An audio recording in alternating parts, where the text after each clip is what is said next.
The one thing I will say that was a bit surprising from my perspective is all this conversation about this need, this rush to give John Tavares an extension. I don't know if you agree or disagree, but I don't know why you need to put a rush on things. Like I would play this out. I would see what John Tavares has this season and then reassess. Like, I think the one thing you have going for you is that he doesn't want to be anywhere else, it seems. I know. I don't understand like this contract here. Like it used to kind of be, oh, his contract's up. Now we'll have a contract negotiation. And now it's like July 1st, we got to sign. And he's got another year left. It's just odd. Like, why overlap? It Yeah. really doesn't make sense to me. Play John Tavares this year. He's going to make his $11 million.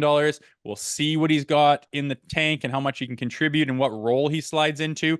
And then after the season, you can have a conversation. You're not losing him as soon as the horn goes on the last game of the year. You still have all kinds of time to have those conversations, have the negotiations, and figure out where he fits. Why would you do it now when you don't even know what things are going to look like in 10 months? I don't understand that. I really don't. There's no rush in my mind to get him done. Maybe he has an off year. Maybe he slows down a little bit. Maybe he doesn't, gel well with his quote unquote new role as being, what's he going to be? Say he signs a 3-year extension. In what role is that?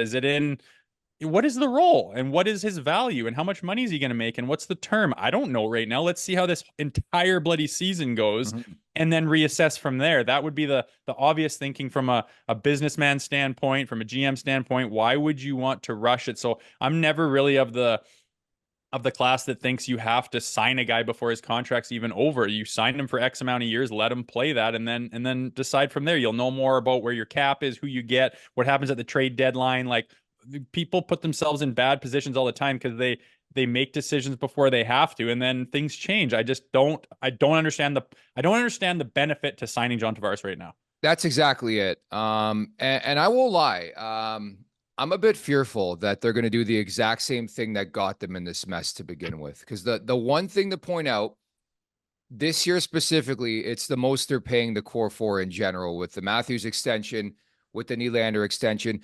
And my thinking is you have this weapon sitting there for you next summer in the form of cap space, something you haven't had in a long, long period of time.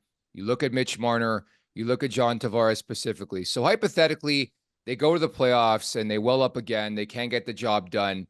If you sign these guys now, then effectively, what changes are you making? I rather, kick the can down the road, specifically with Tavares. Like, the guy is attached here. His family's from here. He's from here. I get Mitch Marner is too, but I think we're at a point in John Tavares' career where I think he comprehends he's not going to get those type of dollars anymore. And I think if he wants to stay a Leaf, there's going to be a walkaway zone. And if he doesn't want it, then that's it. It's the old Steven Stamkos thing, although he hasn't won in Toronto. So I think you slow play this thing. And I think you want that cap space. You want to put yourself in a position to overhaul this team if you need to. Like, I just wonder if it doesn't work again and they lock these guys down, what do they do is my question. Yeah, again, another reason to say what's the rush. Yeah. They're not going anywhere. It's not like they can sign with somebody else during the season, like it's soccer or like Formula One or something they announce in November that I'm going to go play for the Ducks next year. You're not going to lose them. So why would you do your own organization the disservice of locking something in when you don't know what the future holds? I just don't get it. John Tavares isn't going anywhere. Mitch is a different story. He's in his prime, but you mentioned Steven Stamkos. I doubt John's going to put up 40 rips this year and he's going to demand X. He's going to take a significant haircut. He knows he's getting overpaid this year. He probably wants to be in Toronto. He probably wants to be part of the future if they can make it, something to be excited about.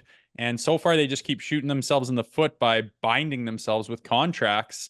And they don't have to, is my thing. They don't have to do that. So why would you do yourself the disservice? Make sure to check out more of our content right here on the Leafs Nation YouTube page. We got long form interviews, we got clips, we got epic rants by Jay Rosehill. We simply have it all. And don't forget, you can find out much more at theleafsnation.com. Thanks so much for watching.